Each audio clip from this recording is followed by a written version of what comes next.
Good evening, Dolphins fans. Welcome to another episode here on the FinSide with Kat and Paul. Follow us on Facebook, Twitter, all of our social media outlets, as well as the FanSided Network and FinFanatic.com. The Dolphins play the Chicago Bears this weekend at noon Central, 1 Eastern at Soldier Field. We're lucky to be joined here by Rob Schwarz Jr.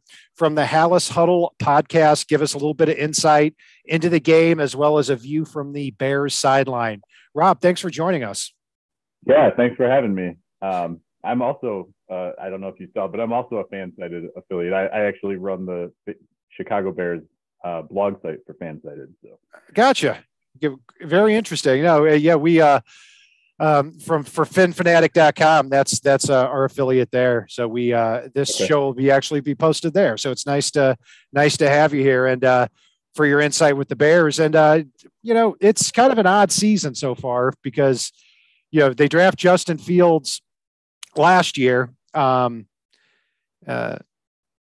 here. And now this year on the defensive side of the ball, they trade recently Roquan Smith. They trade Robert Quinn. Then they turn around and trade a second rounder for Chase Claypool. But really all eyes are on Justin Fields. And if you look at the last 4 games, he's playing really well, completing 64% of his passes over the last 4 games. Average of 69 rushing yards per game, 182 passing yards. He's gotten a lot of flack over the first year and a half of his career, but what do you attribute his success over the last 3 or 4 games to? So part of it's just experience. I mean, he just completed his 17th start just 2 weeks ago. So he just, if you think about it, got a full season under his belt. But if you also look at it too, their coaching staff, their offensive coordinator, Luke Getsy, has finally started to use him in ways that make it a little bit easier on him. They're doing design runs, things that they weren't doing in the beginning of the year. Against New England, they had 12. And prior to that, my memory serves me correctly, I think they had 9 for the whole season leading up to that game. So, it's just been basically them unleashing him and letting him use his legs, which is crazy because if you look back at his college tape, that's not his game. His game is a pocket passer. He wasn't a guy who ran a lot. So I think they're just finding ways to try to get the offense going, and it's been working. They put up 62 points over the last 2 weeks, which is 40% of their total points for the season. It's crazy. Even though they lost to Dallas, it was kind of like a win. Yeah, they're coming off a 49-29 loss to Dallas, and we'll talk about the defense here in a bit. Staying on Fields, a lot of quarterbacks drafted in 2020 can make the case right now heading into week 9 of the 2022 season that Justin Fields actually drafted. Yeah, never mind. Justin Fields could be the best quarterback out of that group. Looking at the rest of the class there with, everyone else. Yeah, he's not putting up 300-yard passing games or anything like that. He's honestly not even breaking 200 yards. But when you combine his rushing stats with his passing stats, he's getting around 250. And the efficiency is there. And like you said, I think over the last 4, I think he said it was 64% for his completion percentage. I am always my quarterback, to me, it has to be over 60%. Anything under 60 is just not good enough. And in the beginning of the year, I mean, he was not getting to 60% completion, but he also wasn't getting help. He wasn't getting help at all. There's times where he puts the ball where it needs to be and his receivers just cannot come down with it. And that's, I think, what we're hoping to see with Chase Claypool here is, he's got a great deep ball. Where he struggles is the intermediate stuff, the short game. And if he can hit some of these deep balls to Claypool where he can actually come down with it, where the other ones were dropped, his stats are going to look a lot different. You're right. So what was your reaction to the compensation for Chase Claypool? So at first I was like, wow, a second seems steep, right? Real steep. And I know they had just gotten another second-round pick in the Baltimore Ravens trade from Roquan Smith to the Ravens. And I was like, all right, well, maybe it's the Ravens pick. And then it's not as bad because you expect the Ravens to be in the playoffs this year. And then it's closer to being a third. Well, it turns out that it's not. It's the Chicago Bears pick, which right now, I mean, I think they're picking 12th. That's going to change. Obviously, we still have a little bit more than half a season to go. But what's crazy is then the reports came out that the Packers were also interested in Claypool. And I think right there pretty much shows that they had to give that up. Like they if they wanted him, they had to give that up, or he'd probably be in Green Bay right now. Yeah, it's kind of the same situation when the Dolphins were when they acquired Bradley Chubb here, there was talk the Jets wanted him as well. So, even though I thought a first rounder and more was a little bit high for Chubb, I'm excited to have him. And it also takes some of the sting off it too, of any, slight guilt that I have about the compensation that you took him from a division rival. That always helps. Yeah. And I think Chubb too, I mean, the talent's there, right? Like he's worth it from a talent standpoint. It's just, can he stay healthy? Yeah, you bet. I mean, 4 seasons now in the NFL. I mean, this is his 5th season. 1 year he had 12 sacks, his first year. In 2020, he makes the Pro Bowl with 7.5 sacks, has a pretty well-rounded season. And this year he's got 5.5 already. So he's somebody that, is he a transcendent player? Probably not, but a really good player. Is that worth a first rounder and more? That remains to be seen. And he got a massive contract here today as well. But at wide receiver, obviously you get Claypool. That knocks Darnell Mooney down to 2nd receiver. It knocks Equinemius St. Brown down to 3rd receiver. You've also got Cole Kmet in the mix. So you've taken the receivers up, to me, a letter grade here by getting Chase Claypool. Now, a position that's already good for the Bears is their running game. I mean, they've got this 3-headed monster going on with Justin Fields, Khalil Herbert, and David Montgomery. Yeah, Khalil Herbert's been fun to watch.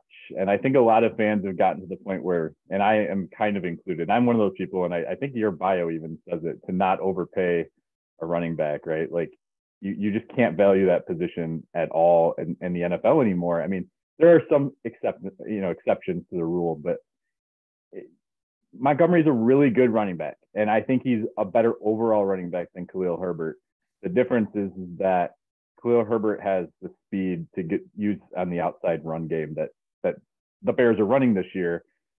But Montgomery is the guy, the between the tackles guy. Like if you need a couple hard runs or a couple hard yards, 2-3 yards, like Montgomery's the guy that you're going to want in there. He's also the better pass blocker. I think I saw a stat the other day where the yards per play when Khalil Herbert is in from a passing standpoint was under 5, and the yards per play with Montgomery in was closer to 6 from a passing standpoint. So he just can't pass block, and I don't know what they're going to do next year. I mean, I think you can easily find somebody to be the guy to just stand in there and use for pass protection, but I can't imagine that they're going to extend Montgomery unless it's on a really team-friendly deal. Gotcha. Yeah, I mean, and you look at the yards per carry, Khalil Herbert 6.2, David Montgomery 3.9. So yeah, the Bears keep finding these mid-round running backs. Montgomery was a 3rd rounder. Herbert, I think, was a 6th rounder, might have been a 5th rounder. And a few years ago, Jordan Howard had back-to-back pretty monster seasons. You guys are familiar with him. Yeah, we got the bad Jordan Howard. Yeah. We got the one that I think had 11 carries for 4 yards and got cut after 3 games. You guys had a Pro Bowler. That's not really fair. It's not like he was 32. I mean, he was 25 when we had him. Yep. Yeah. He had a couple average seasons for the Eagles in between too, but yeah, just nothing. Absolutely. Looking at the Bears offensive line here, I know this has been kind of a pain point for them over the last year or so. Last I heard, getting Cody Whitehair back in one of the guard spots. But the eyes are going to be on the offensive tackle position with the addition of Bradley Chubb playing opposite Jalen Phillips. How would you categorize your offensive line here as we head into week 9? In trouble. In big trouble. I mean, we have a 5th round draft pick who has been serviceable at left tackle in Braxton Jones, but he's also looked really bad against certain defenders. His downside is his strength. He just cannot seem to stop the bull rush. It's, he can hold the block, but he just gets blocked into where Justin Fields is trying to stand in the pocket, which then in turn, he has to step up. But then if there's interior pressure, which there has been all year because the interior has been even worse, then this is why you see Justin Fields scrambling for his life or taking horrible hits. Right now, too, the right tackle side, Larry Borum missed a game last week with a concussion, and he's been a limited participant so far this week. I don't know if he's going to clear concussion protocol by the time the game is on Sunday. So it's probably going to be Riley Reif on the right-hand side again, which he's a serviceable veteran there. I think they're a below average team from a offensive line standpoint, and it's not going to get any better. The only reason that we're seeing a little bit of a better standpoint is they're good at run blocking. They just can't pass block. And using Justin Fields the way they've been using, I think, has kind of helped move the pocket around to kind of keep the defenders, a little bit more honest, and they can't just, bull rush in 2-3 times every drive. Certainly. And I don't know how much stock you put into PFF. Some put a lot, some put none, but they have the Bears as the second best run blocking offensive line this year. And that does match with what they've got going on there in the running game, especially running back Khalil Herbert, David Montgomery combining for over 5 yards a carry. So It's clear to see where the strength of the Bears are on offense. On the defensive side of the ball, the major question is, they get a second, a fourth, and a fifth round pick all combined for Robert Quinn and for Roquan Smith. What have you seen as the difference with them leaving the lineup? So not much from a Robert Quinn standpoint. We haven't obviously seen them play without Roquan yet. Roquan leads the league right now in combined tackles with 83. It's going to be hard to see him go. However, their rush defense has been bad even with him in. They're one of the bottom teams against the run in the NFL. I think in DVOA, I think they're 29 heading into this week. And it's just losing Roquan is going to hurt, but how can it get really any worse, right? They let up a 25-yard QB sneak to Dak Prescott last week that should have been stopped at the line of scrimmage. It was going for 4th and 1 or 3rd and 1, gets the first down and then 24 more yards.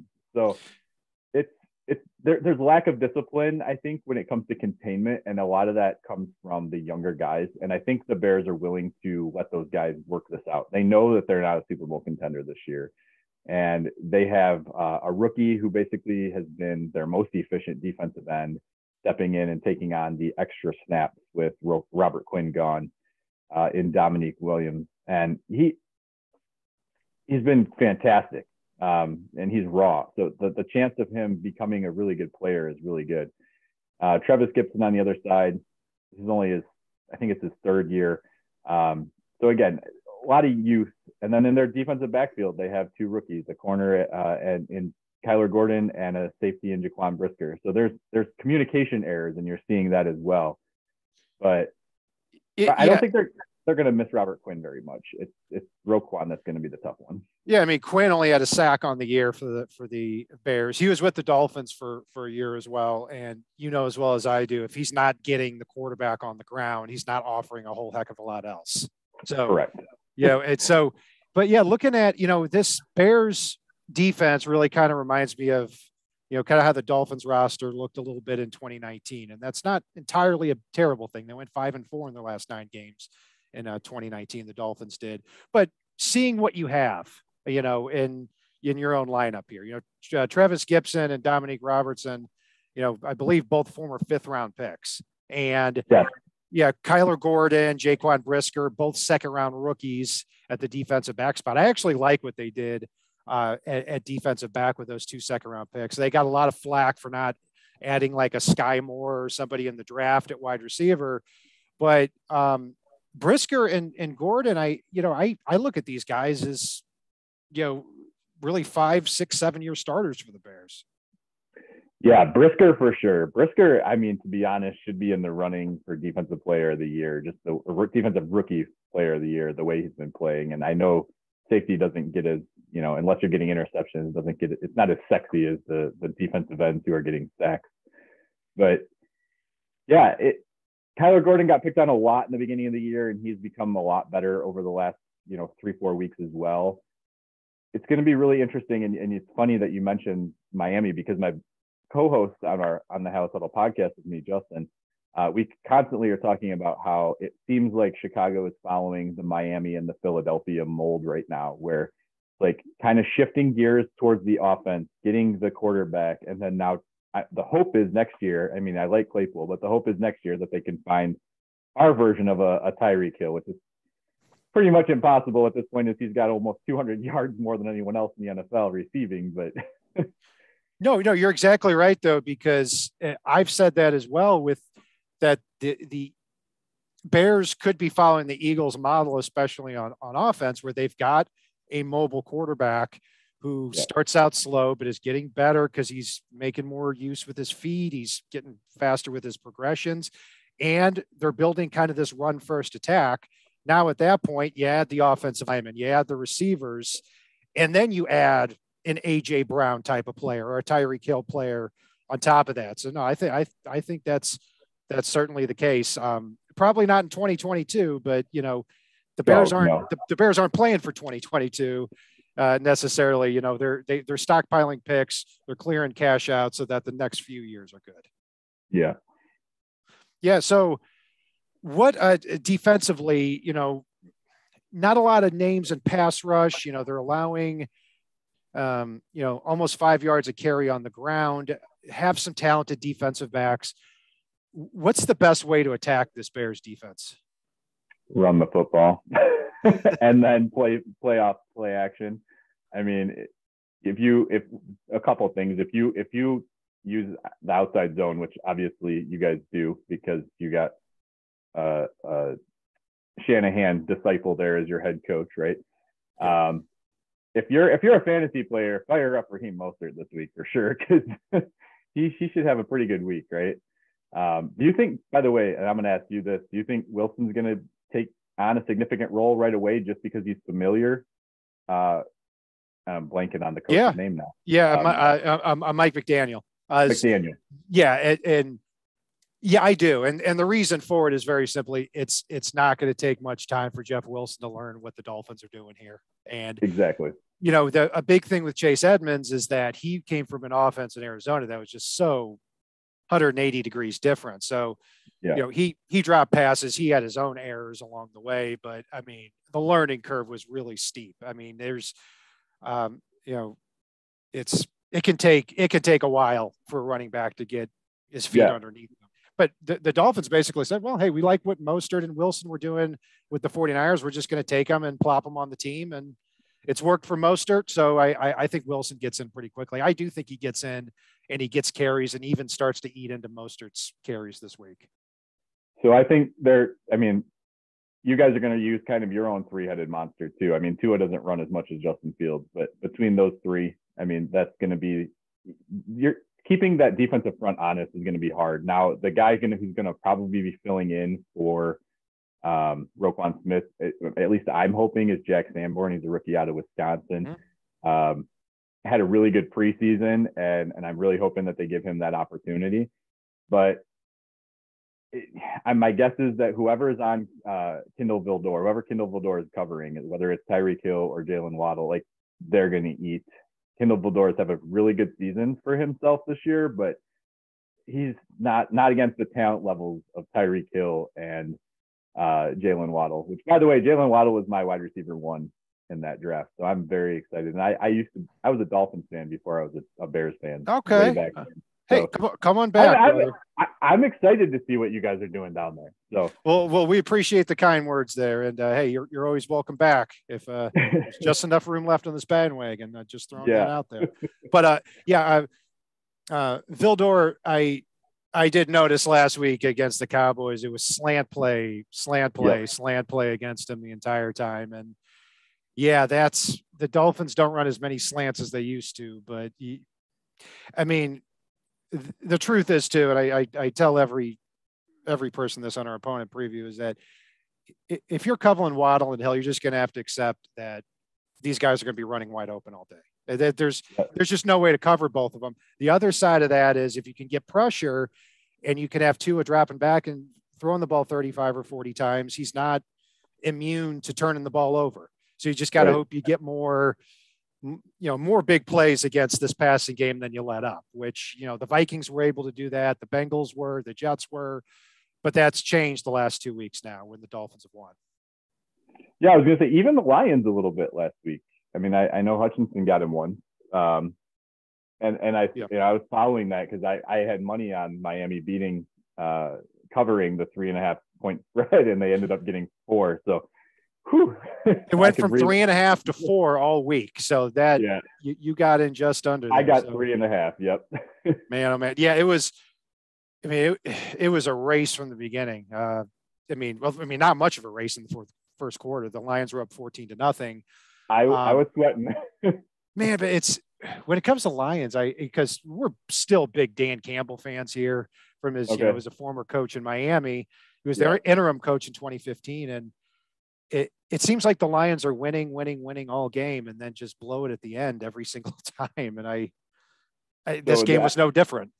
The NFC North likes to joke that the Lions just continue to be the Lions because they constantly find ways to lose, even games they should win. So yeah, I hear you there. And after the Dolphins, the Bears do play the Lions at home in Soldier Field as well. So 2 home games there for the Bears. So what is your score prediction here for this game? I don't know if they're going to let up 49 again like they did last week, but I think it's going to be a pretty significant win for you guys. I think you'll get to I'll say 33-24. Okay.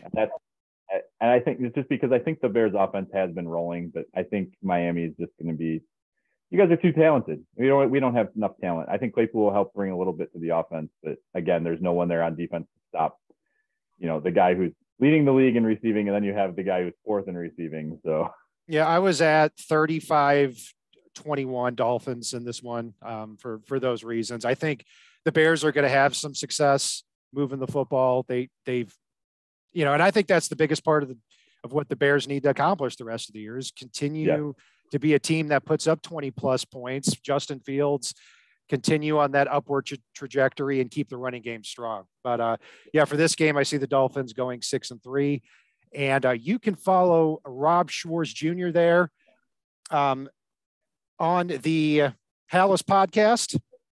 And where else can we find you there, Rob? Yeah, so on Twitter, my handle is Shy Ruxin, Ruxin from like the league, BGO for Bear Goggles On. That's the fan-sided site that I am a site editor and writer for.